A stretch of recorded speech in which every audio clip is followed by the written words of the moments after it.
Bom dia, amada Igreja de Cristo. Hoje não sou eu que vou pregar. Eu só vim apresentar o pregador. Guilherme, você poderia vir aqui. Elisa também, por favor. Guilherme, ele é meu conterrâneo de Pompeia. Está morando em Marília agora, né? Mas servindo mais na Igreja de Oriente, porém ainda continua discipulando, continua envolvido com a Igreja de Pompeia também. Trabalha na UDF, Universidade da Família. Está aqui com a sua esposa Elisa. Aproveitamos que eles viriam para o Bosque e pregaram lá em Jundiaí ontem, né? Então, obrigado, Bosque. Igreja Mamãe serve para essas coisas. É um privilégio recebê-lo. Ele é seminarista da Igreja de Pompeia. Está terminando já Colo Grau em setembro. Já terminou, né? Faculdade de Teologia. Químico. Não vou passar o currículo aqui, mas vamos ter uma palavra de oração. Senhor, te agradecemos, é um privilégio tê-los aqui conosco. Obrigado, Senhor, que o Senhor esteja direcionando cada palavra e que essa mensagem que o Senhor colocou no coração dele possa vir de encontro com o nosso e que possamos praticá-la, possamos colocá-la no centro da nossa vida, porque é a Tua palavra. Abençoa, Senhor, dê clareza e te agradecemos por tê-los aqui. Em nome de Jesus. Amém.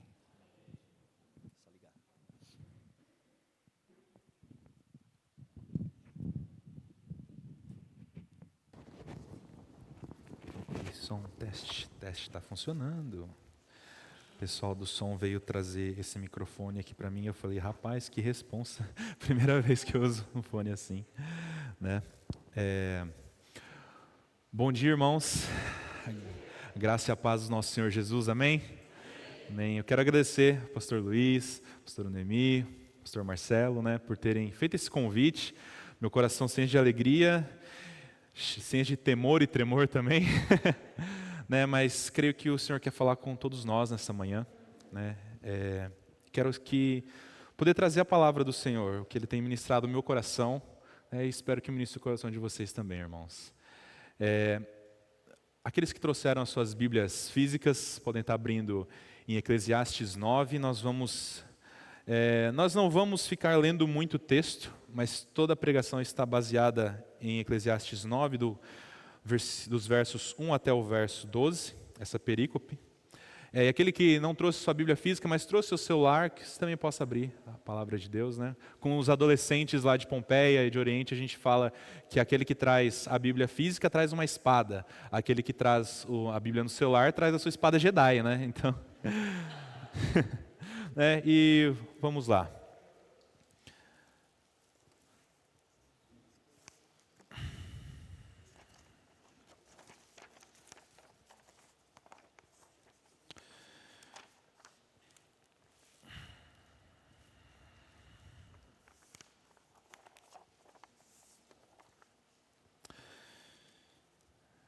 Irmãos, olhando o texto de Eclesiastes, a gente se depara com algumas percepções, que alguns teólogos dizem que era Salomão, outros dizem que é o sábio.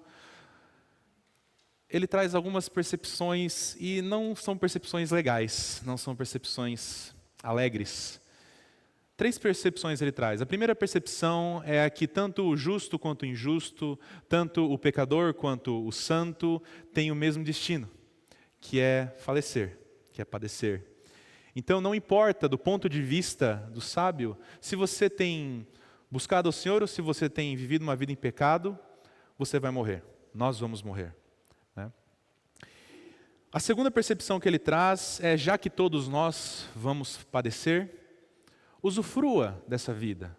Você que trabalha, os frutos do seu trabalho, que você possa comer os frutos do seu trabalho, que você possa comer um bom alimento, que você possa vestir roupas bonitas, que você que é casado, que você possa ter o tempo com a sua esposa, com o seu marido, com os seus filhos. Você que ainda não é casado, que você possa ter um tempo maravilhoso com a sua família, com seus amigos.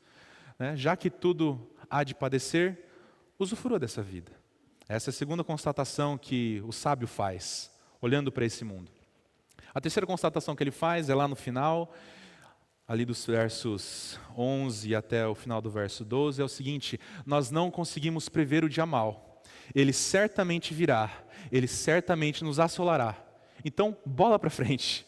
Esse dia mau vai vir, assim como... E aqui ele usa algumas poesias, ele fala que nem sempre o mais veloz vence a corrida, nem sempre o mais forte ganha a batalha. Além do mais, ninguém sabe quando virá a sua hora, no verso 12. Assim como os peixes são apanhados numa rede fatal e os pássaros são pegos numa armadilha, também os homens são enredados pelos tempos de desgraça que caem inesperadamente sobre eles.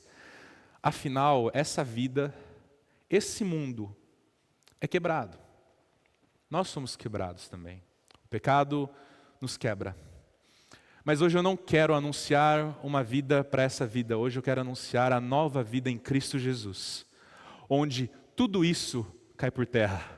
Onde Cristo, quando vem, quando prega e quando ensina os seus apóstolos, quando confronta os líderes religiosos, quando confronta o pecado, porque Ele é a luz que revela todo o pecado, Ele fala o seguinte: vocês não são feitos para viver uma vida nesse mundo. Vocês vão passar por esse mundo, mas a vida que eu tenho para vocês é uma vida em eternidade, em esperança. Uma vida onde o dia mau virá, mas a eternidade também virá.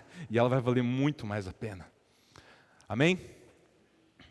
E hoje eu tenho uma pergunta, antes de começar propriamente a pregação, que é o seguinte: os seus olhos, irmãos, os nossos olhos, eles estão neste mundo, nessa vida, ou eles estão na eternidade? E eu quero trazer o título dessa pregação, que é A Nova Vida, anunciada por Cristo, debaixo desse sol. Hoje nós falaremos sobre as novas percepções que o crente deve ter. A primeira percepção, em contraponto ao que o sábio faz em Eclesiastes, o primeiro ponto que o sábio diz é o seguinte: todos padecerão. Mas a nova percepção que Cristo traz é: aquele que está em mim, em Cristo, viverá. E eu quero argumentar em Hebreus 9, 27, diz o seguinte o texto: ao homem compete morrer uma só vez. Até aqui está igual a Eclesiastes. Assim também, Cristo foi oferecido em sacrifício uma única vez, para tirar os pecados de muitos, e aparecerá segunda vez, não para tirar o pecado, mas para trazer salvação aos que o aguardam. Que a sua vida aqui, de trabalho, de lutas, de alegrias, que também vai ter, um dia vai chegar ao fim.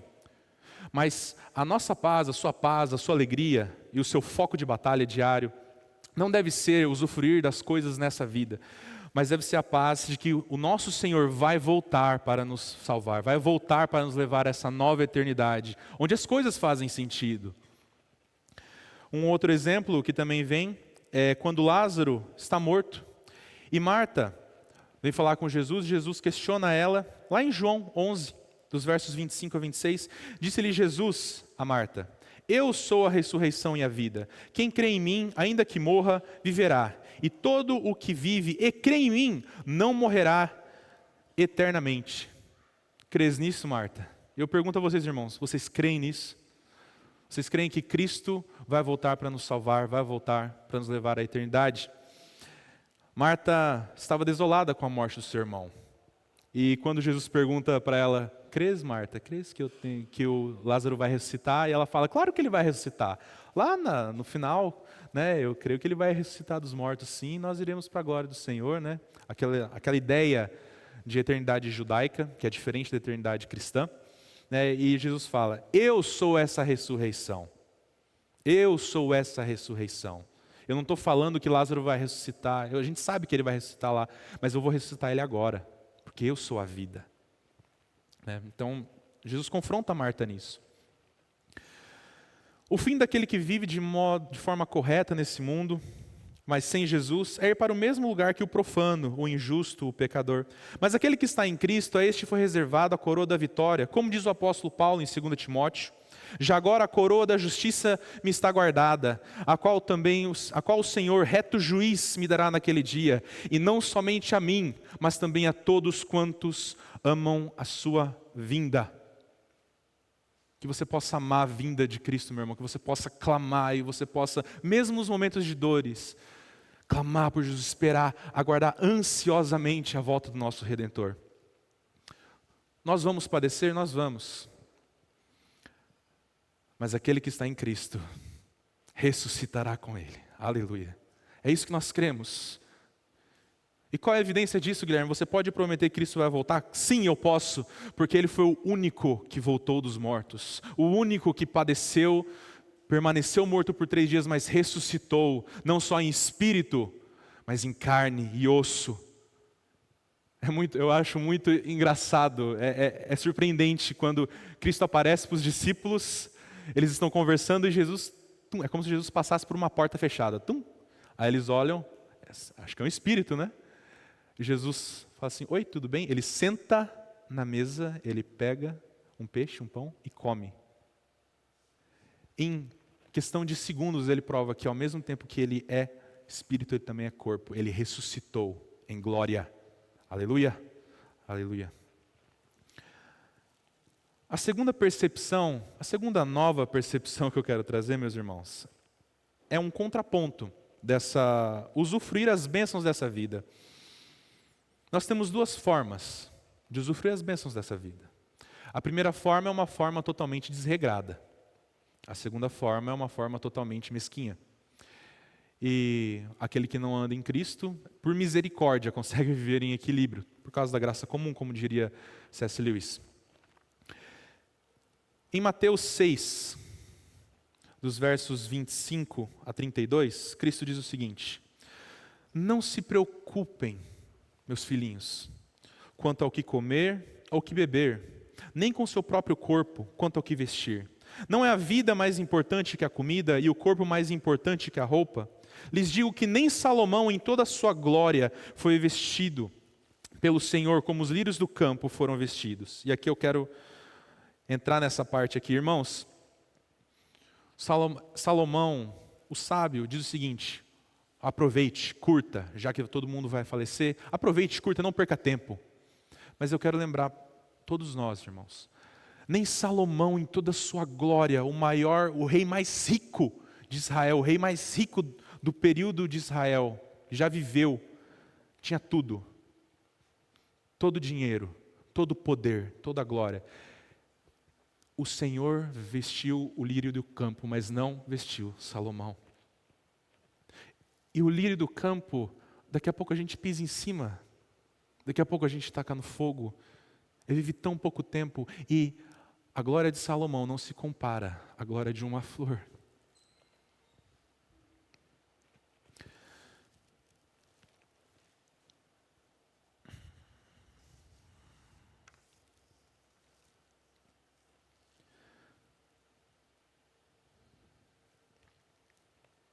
Jesus não morreu por nós, irmãos. Jesus não morreu por um lírio do campo, Jesus morreu por você. Jesus morreu por mim. Se Ele veste o lírio do campo, Ele não vai vestir você. Ele não vai permitir que você tenha as coisas para se viver. E Ele ainda Cristo ainda dá uma cutucada no nosso peito e fala: os pagãos, os pecadores, aqueles que não andam nos caminhos de Deus, eles correm atrás do que comer e do que beber. Eles vão atrás dessas coisas. Vocês não têm que viver essa vida correndo atrás disso. O Senhor proverá essas coisas para vocês. O Senhor proverá essas coisas para nós. É a própria palavra dele que diz isso. Então o Senhor me deu, Guilherme, o Senhor me deu comida, me deu roupa. E agora, o que eu faço? Eu nego? O que eu faço? Não. O que Paulo diz em 1 Coríntios 10, ele fala o seguinte: tudo quanto fizerem, seja beber ou comer, façam para a glória de Deus. Gente, essa sombra que o sábio, a linha Eclesiastes diz, Cristo, ele traz a verdadeira forma disso, que é: vista uma boa roupa, coma uma boa comida, mas não viva a sua vida para isso, isso é tão pouco. Daqui a pouco vai ser jogado no fogo. Todos os nossos bens, a traça vai corroer, a poeira vai enferrujar, vai destruir. Não é mesmo? Em Lucas 10, e aqui ele já começa a fazer esse contraponto, que é uma parte geral, e agora eu quero entrar no ponto da mesquinharia e no ponto da ostentação. Em Lucas 10, 12, o nosso Senhor conta a parábola de um homem rico, dono de um campo, que produziu muito, muito, muito. E este homem pensou consigo mesmo: o que eu vou fazer? Não tenho onde armazenar minha colheita. Então disse: já sei o que eu vou fazer.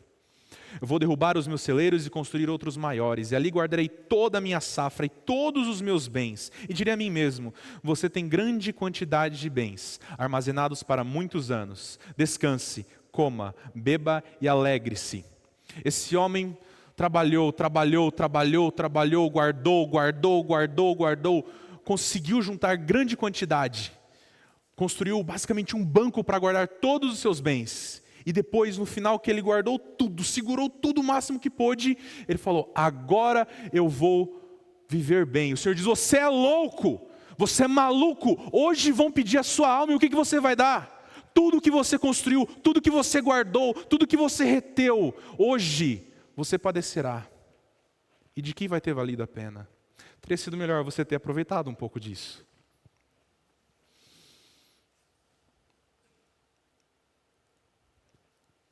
Não seja mesquinho, meu irmão. E eu digo isso para mim porque muitas vezes eu quero sair com a minha esposa para comer num restaurante, eu quero comprar uma roupa para ela, ou às vezes eu quero comprar até uma coisa para mim, mas eu falo: não sei se mês que vem vai ter. E esse texto ele sempre bate no meu coração.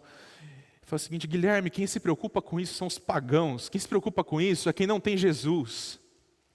Também não vai viver numa esbórnia, mas uma vez ou outra, vá, não tem problema. Eu não sou o seu Senhor, eu não tenho provido até hoje. Vá em paz, seja equilibrado. Um exemplo que vem na minha mente, a Lilian e o Vinícius são um casal muito abençoado lá em Pompeia, e eu vejo muitas histórias de algumas esposas falando: não, eu ganhei esse conjunto de pratos aqui, e está desde o meu casamento, a pessoa está casada há 20 anos, e está aqui no meu... as risadas, acho que as pessoas se relacionam com isso. E é um conjunto de pratos que o casal ganhou quando eles se casaram. Pratos lindos, de cerâmica polida, né? Aquela coisa com ouro ao redor, eu acho lindo, né? Só comi na casa dos outros, na minha casa não comi. Mas a pessoa guarda e você fala: quando é que você vai usar esses pratos aqui? Fala: eu só usei na primeira semana que eu casei, e depois eu estou guardando para quando vier algum momento especial. A tia Lília e o tio Vinícius, a tia Lília falou o seguinte: eu jamais vou ficar esperando o tempo certo para usar esses pratos num momento especial. Todo dia é um dia especial porque eu estou viva, eu estou com meu marido. Isso é importante, porque talvez um dia eu possa ter um acidente e falecer, e aí o meu marido vai casar de novo, e a nova esposa dele vai usar os pratos que eu não usei. A gente dá risada demais com essa constatação dela. Eu falei: é verdade, que a gente possa usar os presentes que o Senhor nos dá, que a gente possa usufruir das bênçãos que o Senhor nos dê. Mas agora eu quero trazer o contraponto, que nós não sejamos também ostentadores das coisas que o Senhor nos dá. Não vá também para o outro extremo, meu irmão, o extremo da ostentação, esbanjador de suas conquistas e bens. João diz em sua primeira carta, no capítulo 2, no verso 16: pois tudo o que há no mundo, a cobiça da carne, a cobiça dos olhos e a ostentação dos bens, não provém do Pai, mas do mundo.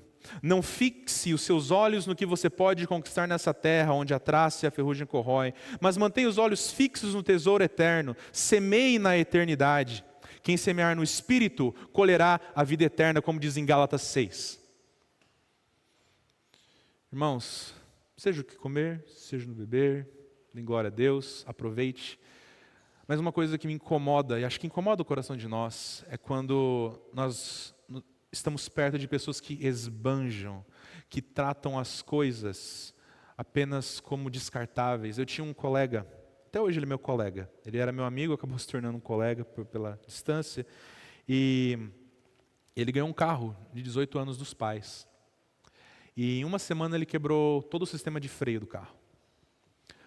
Ele mandou consertar, e na semana seguinte quebrou de novo o mesmo sistema de freios. Mandou consertar, mandou Porque aí ele quebrou não o sistema de freios, mas a suspensão, dianteira e traseira, mandou consertar. E quando eu perguntava para ele, cara, você não acha melhor ter um pouco de cuidado? O carro é caro. Ele virava para mim e falava, eu tenho dinheiro mesmo, tá tudo bem. Isso aqui para mim é descartável. E no fim ele não podia nem ser útil para a família dele, porque a família dele às vezes precisava ir no médico alguma coisa, o que acontecia? O carro estava quebrado, não dava para ir. Precisava sair para fazer uma viagem a trabalho, o que acontecia? Não dava porque o carro estava quebrado. Então, no fim, nem ele usufruía bem do bem dele. E isso é muito triste, muito triste. Às vezes as pessoas perdem a vida na loucura, usufruindo dos bens dela de forma desregrada, de forma louca. Tem gente que... Isso é muito triste. Tem donos de empresas, tem pessoas muito ricas que o filho vai e gasta tudo. E fica pobre. A gente tem que tomar muito cuidado, irmãos. Muito cuidado. E esse cuidado, esse equilíbrio, ele só pode ser alcançado através de Cristo. A gente crê que a graça comum alcança o mundo? A gente crê. A gente crê. Mas para aquele que está em Cristo, ele não precisa esperar a graça comum fazer ação nele. A graça já está fazendo ação. Irmãos, eu quero dizer, a graça do Senhor Jesus já está fazendo ação em vocês. Vocês têm toda a autoridade para andar em equilíbrio, para andar na luz de Cristo, para não viver na ostentação e também para não viver na mesquinhez. O Senhor nos chamou para viver em paz com Ele, em paz com essa terra, em paz com os irmãos e até em paz com aqueles que nos odeiam, não é mesmo?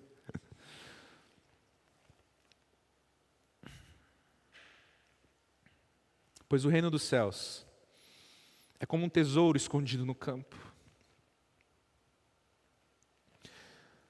Havia esse homem, o texto está em Mateus 13:44. Havia esse homem que estava passando no campo e viu que tinha um tesouro escondido. Ele vendeu tudo o que tinha para comprar aquele terreno, para poder ter aquele tesouro. Tudo. Irmãos, tudo perde valor quando comparado à eternidade. Tudo perde valor quando o sangue de Cristo está em conta, está em ação. Tanto para aquele que esbanja quanto para aquele que guarda, o sangue de Cristo, a eternidade, vale muito mais do que qualquer uma dessas ações. A terceira constatação que o sábio faz é que nós não temos controle desse mundo quebrado. Mas Cristo diz, eu venci o mundo, eu tenho controle deste mundo quebrado. Eu vim. A frase, Senhor que me perdoe usar uma frase de César, vim, vi, venci, Cristo veio, viu esse mundo e venceu esse mundo. Aleluia. João 16:33, eu lhes disse essas coisas para que em mim vocês tenham paz. Neste mundo vocês terão aflições. Contudo, meus irmãos, aqui da Igreja do Bosque, da Holiness do Bosque, tenham bom ânimo. O nosso Senhor venceu esse mundo quebrado.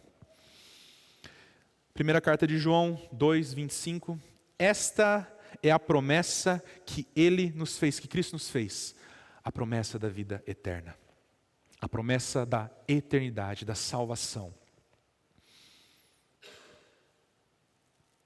Não se perturbe o coração de vocês. João 14 diz isso. Creiam em Deus, creiam também em mim. Na casa do meu Pai há muitos aposentos. Se não fosse assim, eu lhes teria dito, vou preparar-lhes lugar, e se eu for e lhes preparar lugar, voltarei e os levarei para mim, para que vocês estejam onde eu estiver. Vocês conhecem o caminho para onde vou. Irmãos, o ministério de Cristo não faria sentido se fosse para esse mundo. Não faria o pingo de sentido, Tanto que é uma passagem, esse mundo é uma passagem. Nossa casa está na eternidade. Em 2 Coríntios 4, dos versos 13 a 18, está escrito, Cri, por isso falei. Com esse mesmo espírito de fé, nós também cremos e por isso falamos, porque sabemos que aquele que ressuscitou o Senhor Jesus dentre os mortos, também nos ressuscitará com Jesus e nos apresentará com vocês.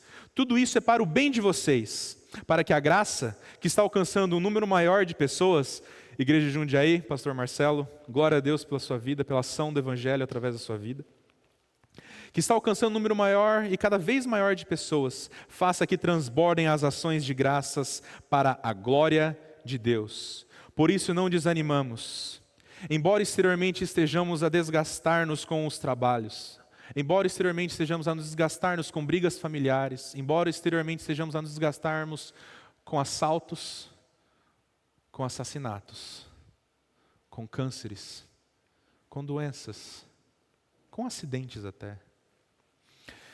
Interiormente, estamos sendo renovados dia após dia, pois os nossos sofrimentos, sofrimentos leves, diz o Senhor, leves e momentâneos, estão produzindo para nós uma glória eterna, que pesa mais do que a soma de todos eles.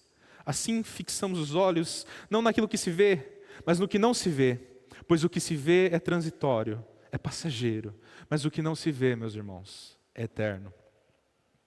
Esse mundo é quebrado, sim. Esse mundo não faz sentido, sim. Mas o nosso Senhor, que faz sentido, que é a lógica encarnada, Ele veio a esse mundo quebrado, Ele sofreu nesse mundo quebrado, e de verdade é a maior ilógica que existe, é o maior paradoxo que eu posso pensar, é o maior paradoxo que vários teólogos, vários pensadores dizem, é o Deus pleno se faz carne, não comete pecado algum, é tentado, é pressionado, não cai nenhuma vez e é julgado injustamente, é colocado numa cruz e ele tem o exército celestial atrás dele, naquela cruz, prontos para ouvirem o comando para destruir tudo, e ele fala: Pai, perdoa-os, pois não sabem o que fazem. Para nossa mente isso não faz sentido nenhum, mas é assim que o Senhor domina e conquista esse mundo. Esse mundo é quebrado, irmão. Esse mundo é quebrado, mas a eternidade não é quebrada. A eternidade faz sentido.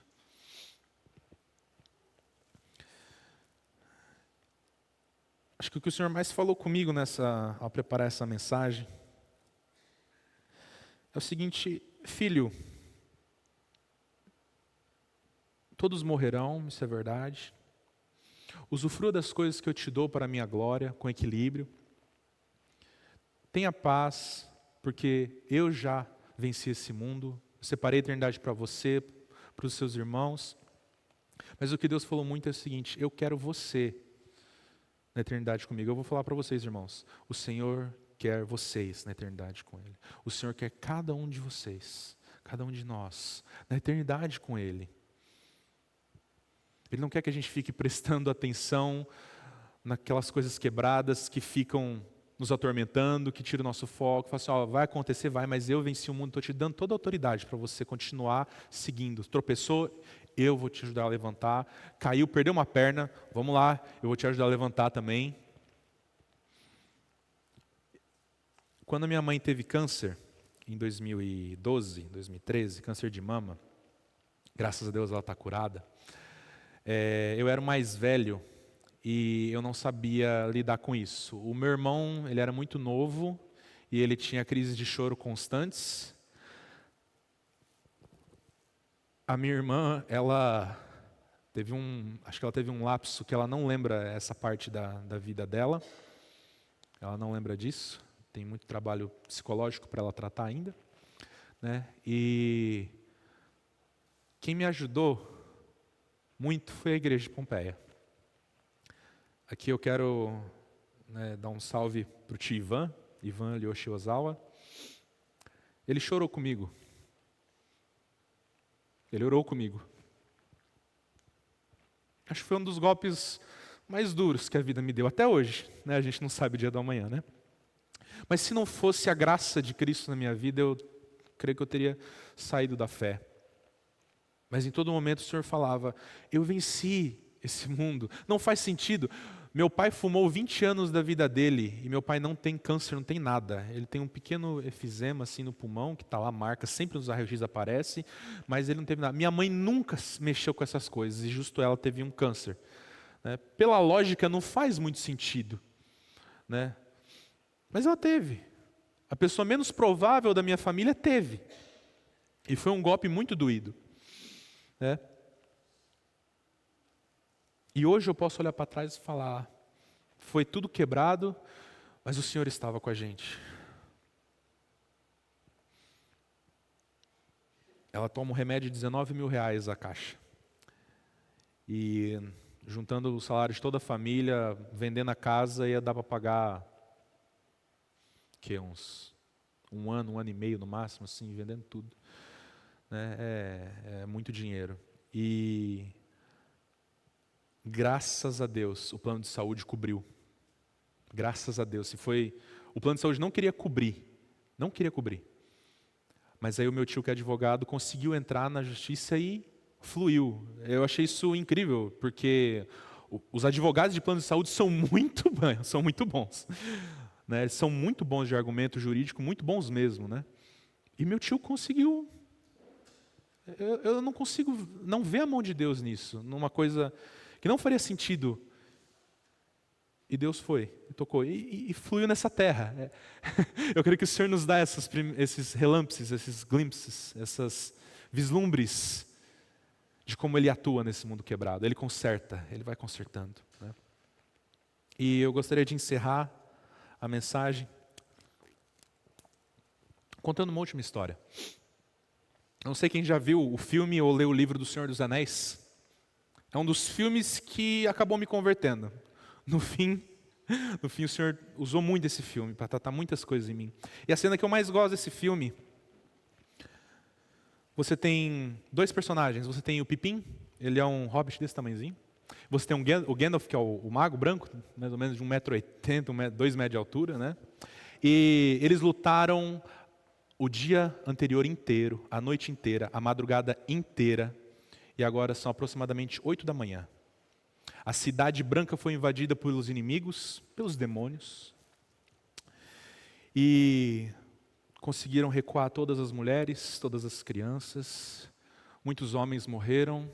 E eles estão com a última fortaleza. Eles estão segurando com tudo que tem. Homens quebrados, mulheres quebradas, crianças quebradas, mas eles estão segurando com toda a sua força o último portão. E o Pippin está sentado no canto, o Gandalf está sentado no outro. Eu imagino, na minha cabeça, essa cena é como se os dois estivessem orando, pedindo ajuda. Porque não tem mais o que fazer. O dia mau finalmente chegou. Finalmente chegou. E aí o Pippin, desconstruído, desconcertado, ele olha para o Gandalf e fala, eu não achei que a morte seria assim. Pela cultura dele, ele ia morrer muito velho. Muito velho. O Gandalf olha para ele e fala, fim? Não. A morte é só mais uma porta, do qual todos nós temos que passar. Quando nós falecemos, a cortina cinza que nos impede de ver o outro mundo, quando nós passamos por ela, se transforma em vidro prata. Transcende. Então, quando você passa, você vê, Pippin. E ele faz uma pausa dramática. E o Pippin fica assim, vê o quê? Vê o quê, Gandalf? E o Gandalf responde. Eu quero responder para vocês isso também, irmãos. Praias brancas. E além, o alvorecer de um belo sol sobre os campos verdejantes.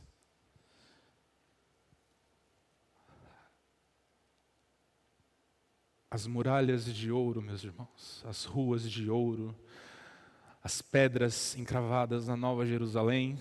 Eu quero dizer para vocês, irmãos, que nós temos uma esperança, que por mais que esse mundo quebrado nos moa, por mais que até esse mundo quebrado nos leve, para nós está reservado a coroa da justiça com o nosso Senhor, onde a própria luz emana do rosto do nosso Senhor, e nos ilumina, onde as ruas são de ouro, onde veremos e habitaremos com o Senhor em sua glória completa. E nunca mais nos separaremos dele, onde não haverá mais clamor e choro, onde a alegria é plena, onde a presença do Senhor é completa, e seremos como Ele, para honra e glória dEle, para exaltar o nome dEle sempre, todo dia, todo instante, todo segundo. É isso.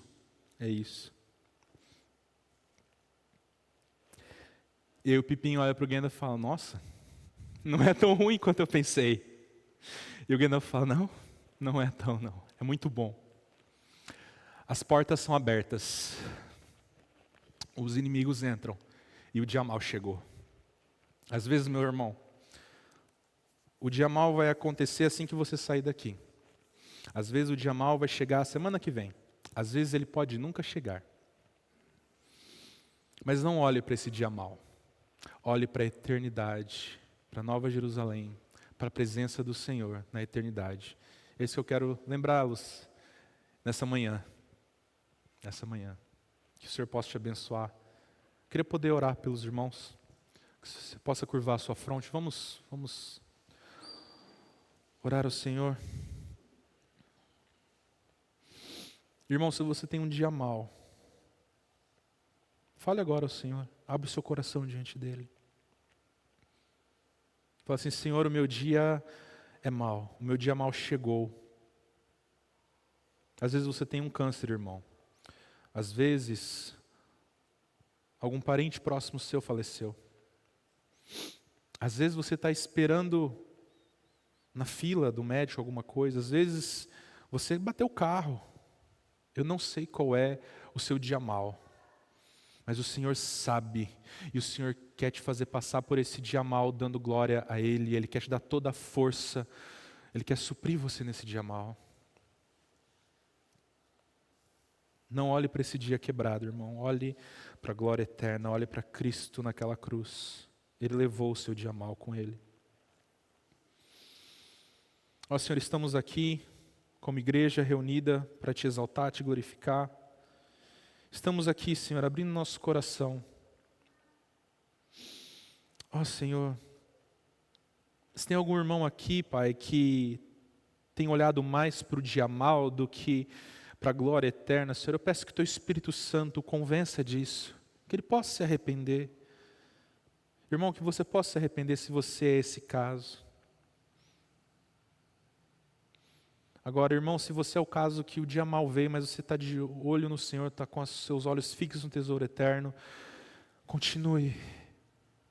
Como servo do Senhor eu te falo, continue, não desista. Continue com os olhos no Senhor. Você não precisa lutar essa luta sozinho.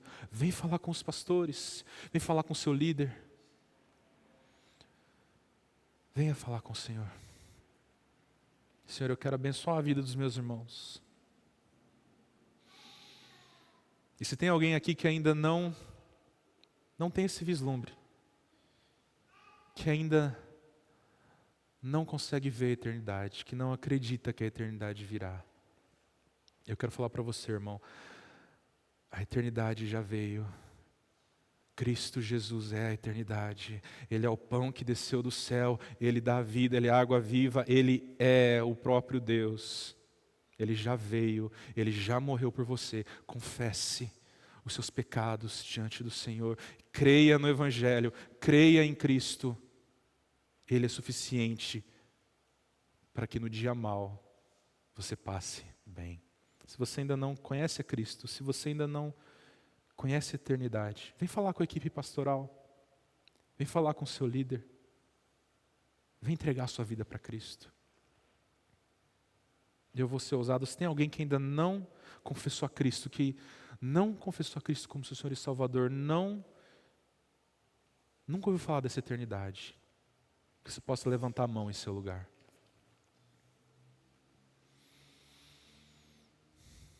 Amém.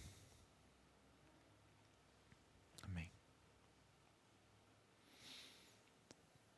Agora você que conhece, meu irmão,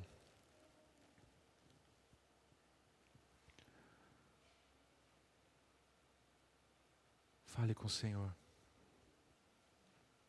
Reacenda seu compromisso com Ele. Reacenda seu compromisso com Ele. Ele está aqui. Eu tenho plena certeza que o Senhor está aqui. Senhor, eu quero abençoar a vida dos meus irmãos, Senhor. Quero abençoar, Pai, para que mesmo no dia mau, eles possam estar com os olhos fixos no tesouro eterno, Senhor. Mesmo no dia mau, eles possam ver o quanto o Senhor é bom. E o quanto essa dor gritante é leve e momentânea comparado à glória eterna. Em nome de Jesus. Amém. Amém. Quero agradecer mais uma vez, pastor Luiz, pastor Marcelo. Muito obrigado, irmãos. Que o Senhor abençoe vocês. Uma boa semana, um bom domingo. Deus te abençoe.